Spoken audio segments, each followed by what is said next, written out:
గ్రంథం 2వ అధ్యాయం. కావున యాజకులారా, ఈ ఆజ్ఞ మీకు ఇయ్యబడి ఉన్నది. సైన్యములకు అధిపతి యెహోవా సెలవిచ్చినదేమనగా, మీరు ఆ ఆజ్ఞను ఆలకింపకయు నా నామమును గణపరచునట్లు మనఃపూర్వకముగా దానిని ఆలోచింపకయు ఉండిన యెడల నేను మీ మీదికి శాపము తెప్పించి మీకు కలిగిన ఆశీర్వాద ఫలమును శపింతును. మీరు దానిని మనసునకు తెచ్చుకొన రైతుని గనక ఇంతకు మునిపే నేను వాటిని శపించి ఉంటుని.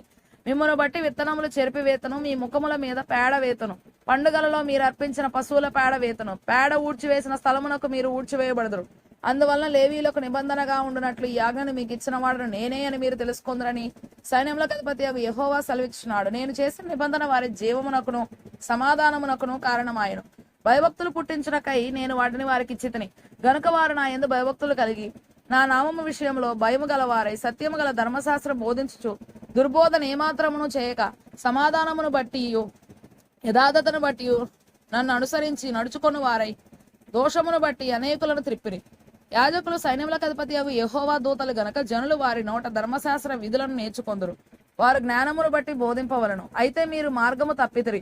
ధర్మశాస్త్ర విషయంలో మీరు అనేకులను అభ్యంతరపరచి లేవీలతో చేయబడిన నిబంధనను నిరర్ధకము చేసి ఉన్నారు. నా మార్గములను అనుసరింపక ధర్మశాస్త్రమును బట్టి విమర్శించుటలో మీరు పక్షపాతులు గనక జనులందరి దృష్టికి మిమ్మల్ని తృణీకరింపదగిన వారిని గాను నీచులను గాను చేసి ఉన్నాను అని సైన్యములకు అధిపతి యెహోవా సెలవిచ్చుచున్నాడు. మనకందరికి తండ్రి ఒక్కడే కాడా?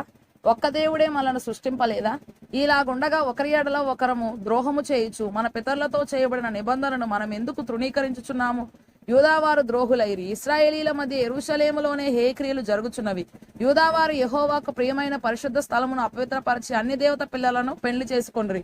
యాకోబు సంతతి వారి డేరాలలో నుండి మేల్కొల్పు వారిని పలుకు వారిని సైన్యములకు అధిపతి యెహోవాకు నైవేద్యము చేయు వారిని యెహోవా నిర్మూలము చేయును.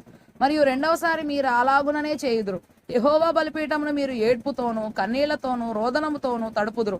కాబట్టి ఆయన మీ నైవేద్యమును అంగీకరింపకయు తనకు అనుకూలము కాని అర్పణలను మీ చేత తీసుకొనకయు నున్నాడు.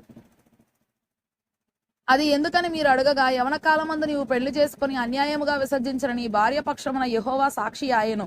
అది నీకు తోటిదై నీవు చేసిన నిబంధనకు పాత్రురాలు గదా, నీ పెండ్లి భార్య గదా. కొంచెముగానైనను దైవాత్మ నొందిన వారిలో ఎవరునూ ఇలాగును చేయలేదు. ఒకడు చేసినను ఏమి జరిగెను?